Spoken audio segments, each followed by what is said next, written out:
Welcome to another episode of the Meal Prep Monday podcast. I'm your host and founder of Prep Dish, Allison Schaaf. In today's episode, I am sharing a personal family update. Before we get into the content, I have an email from a Prep Dish customer, Anne. Anne writes, "Hi, Allison. I'm a longtime Prep Dish customer here, and I'm loving the new Instacart links. My grocery shopping just went from something I put off to an easy task that I can complete in under 10 minutes. Thank you for continuing to work to help make my life simpler. My family appreciates all that you do, and we are still loving the food." And thank you so much for sharing. If you're listening to this, the grocery shopping that she's talking about, we recently added pre-filled shopping cart links at Prep Dish. That means all of our meal plans, you can now click on one link and you will go to a cart that's filled with all the ingredients you need. You can just edit it, add items, take away items you already have, change quantity, swap out brands.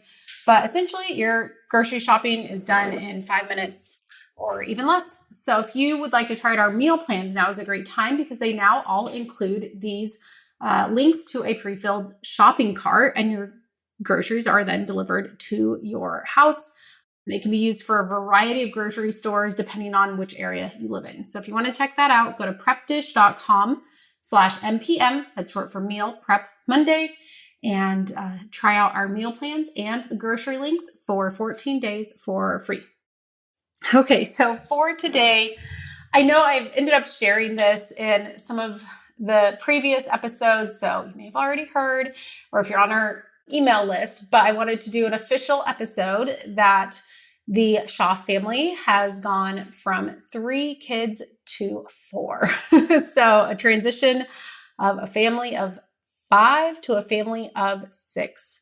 We now have 3 boys and 1 girl, 6, 4, 16 months, and then 2-month-old. And gosh, the transition has been, it's been interesting. 3 of our 4 kids have come to us through adoption. If you are more interested specifically in adoption, I'm not going to talk a lot about that here on this podcast, but I do have a nonprofit called Miscarriage Hope Desk, and I have a Substack. And right now on that Substack, which I'll link in the show notes, I am doing a whole series on adoption. So if that's something you're interested about, you can check that out there. I'm not going to get into a lot of the details here, but it's been a journey building our family, but adoption has been just such a blessing and really just an amazing way to build our family. And we could not be happier to now have 4 little kids. And I laugh because I was trying to think how to explain it. And I don't know how or why, but this just keeps coming up. There's someone that says, what's it like going from 3 kids to 4? And everyone says, oh, imagine, you're drowning and then someone hands you another kid. But to be honest, I don't think that's how it feels for us. Not to say it's not without its challenges, but I feel like by the time now getting to 4, it's like we've seen a range, right? There's a range of how kids are any age and stage. And it's hard. The first 2, like the first one, you think like, oh, okay, this is what kids are like. And then you have a second one and you're like, well, this one's totally different. By the 3rd, you kind of start to get a feel for what the range is. And I feel like by the 4th, you have a pretty good idea of what the range is. Like, for example, for a baby, like how fussy they are, how much they sleep. And so far, whenever I ask how she is, I'm like, well, she feels to just be within the range, right? Like I kind of know how fussy they can get. And I also know, we had our first, it was just like, now looking back, like such an angel of a baby. And, so I kind of have a better idea of like what I'm getting into. Not to say there can't be surprises, especially now, boy versus girl. I'm sure as they get older, there will be a lot of differences there and we'll be in new territory with number 4. But for now, I just feel like we kind of are getting our footing a little more. And even though it is hard, there haven't been surprises. So that's been kind of nice to be like, not surprised by the difficulties we encounter or the, challenges we run into. They're all familiar challenges. So there's something to be said for that. And then I also think that I'm actually looking, I think it's going to be like a 3-episode series on like going from 3 to 4 and some things that I mean, it's only been 2 months, but some things I've learned or had to adjust in that time period.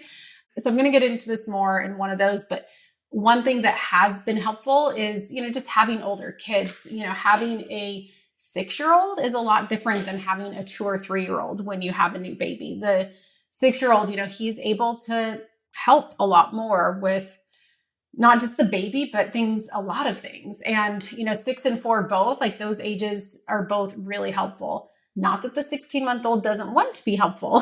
He really wants to be helpful.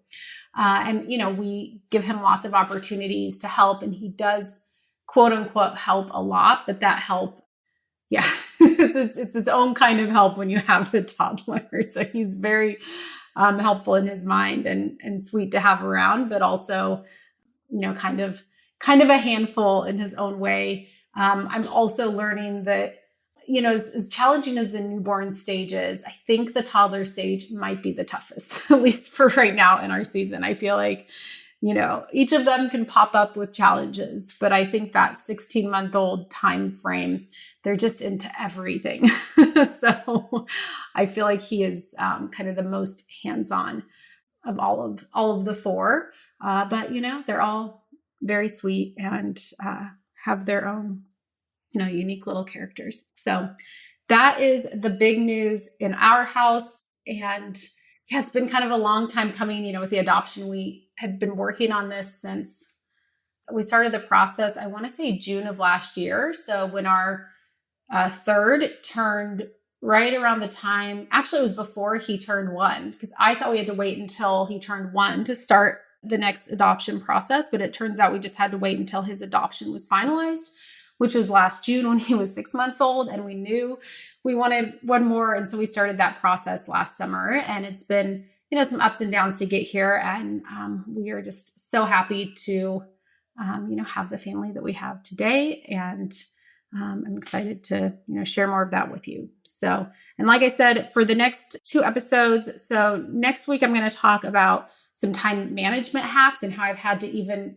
get more specific and intentional with my time. So I'll talk through some of those things next week. And then the week after that, talk a little bit more about getting kids to help. This is something I've talked about for years, but it's become more necessary with each kid we've added. And I've had to become more intentional with making that happen. And so I have some tips and tricks there and some, wins and challenges that we've run into. So that's what I'm going to share with you over the next few weeks. That's all I have for today's episode. Again, if you want to try out our meal plans, these meal plans, guys, definitely have helped me make sure that we are fed every night and eating tasty, healthy meals. It's so nice to, especially with these new grocery links and all of that, it's good to just know what we're eating each week. That's something that's not on my mind. It's already done for me. If you want to try them out, it's prepdish.com/MPM, short for Meal Prep Monday. You can try it out for 14 days free. If you're strapped on time, I always recommend starting with the super fast meal plans. Unless you're on a specific, if you need low carb or paleo because you're on, you have some sort of dietary restrictions or special requirements, then I would go for those. But again, it's prepdish.com/MPM if you would like to try those out. That's all I have this week. I will be back again next Monday with another episode.